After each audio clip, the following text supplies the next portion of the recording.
if you're going to start a company, it takes so much energy that it better overcome your feeling of risk. I don't think that you necessarily, if you're going to start a company, should do it at the start of your career. I think there's a lot to be said for working for a company, learning how they do things. If you're young, it's hard to go lease premises. They made that hard for me. You couldn't rent a car when you were under 25 at the time, so I was always taking taxis to go see customers. People would say, well, we're going to go have a discussion in the bar. Well, I couldn't go to the bar.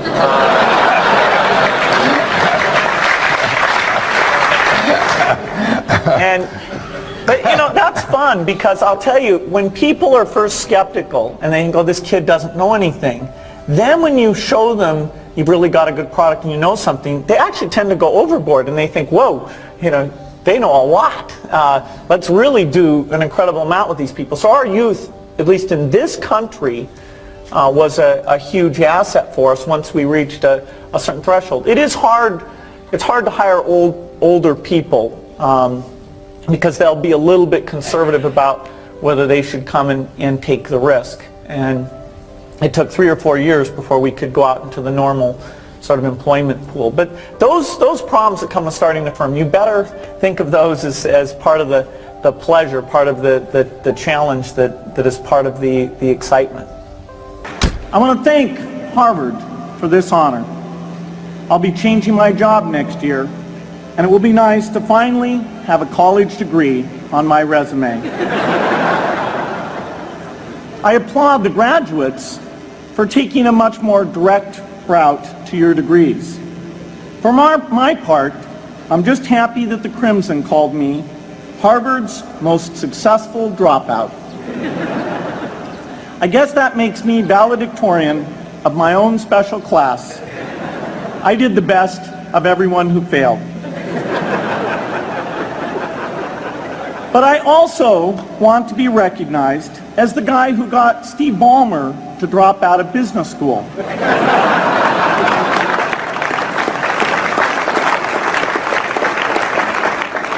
I'm a bad influence.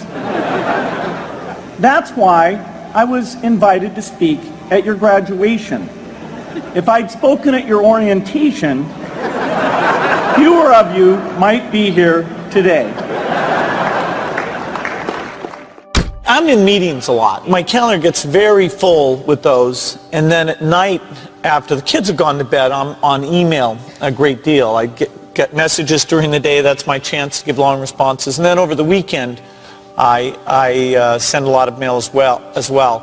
I take 2 weeks a year to just go off and read and think, where I'm not interrupted by work or anything else. I'm just solidly trying to think about the future, and people get to send me things to read as part of that so-called Think Week. So it's a nice mix of things. About 25% of the time that I'm out traveling around, meeting with customers, Europe, Asia, and that sort of helps me think, okay, do we have the right priorities? What are people responding well to, and what would they like to see us do better? Hello, I'm Bill Gates, Chairman of Microsoft. In this video, you're going to see the future, Windows. Microsoft first came up with the Windows concept back in 1983. And today, the leading software users have switched into the Windows environment. It's really incredible how quickly our powerful applications like Word and Excel and PowerPoint have been adopted. It's not just Microsoft applications. Even companies like WordPerfect and Lotus have now come out with Windows applications. And every week we see new innovative work.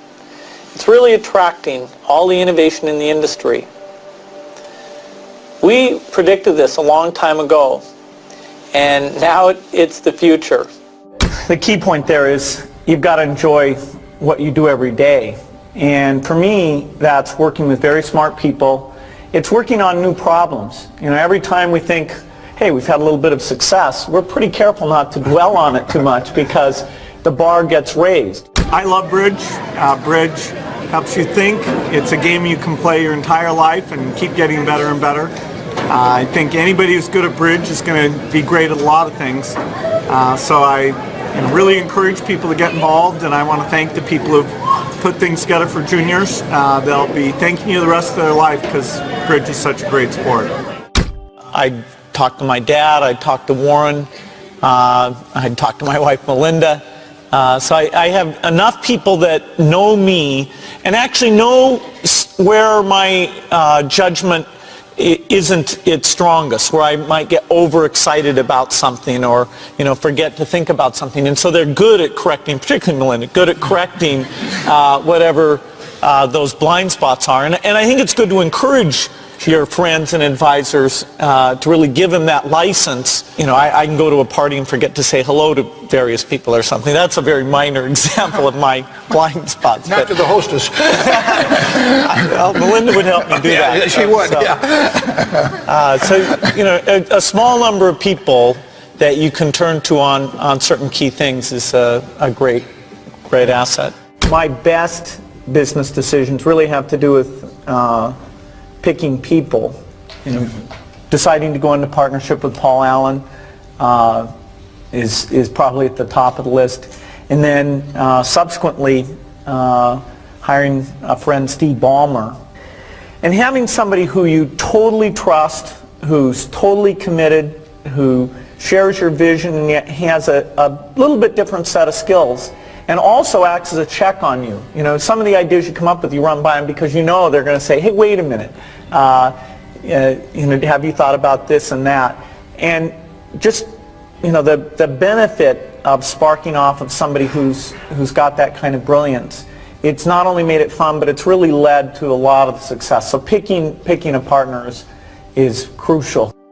I had one habit that I developed when I was at college that was actually a very bad habit, which was I like to show people that I didn't do any work and that I didn't go to classes and I didn't care. And then at the very last minute, like 2 days before the test, I'd get serious about it. And people thought that was funny. That was my positioning, the guy who did nothing until the last minute. Then when I went into business, that was a really bad habit, and it took me a couple of years to get over that. Nobody praised me because I would do things at the last minute, and I tried to reverse to students I didn't think that highly of, who were always organized and had things done on time. I'm still working on it, but procrastination is not a good habit. Bill can change clothes in the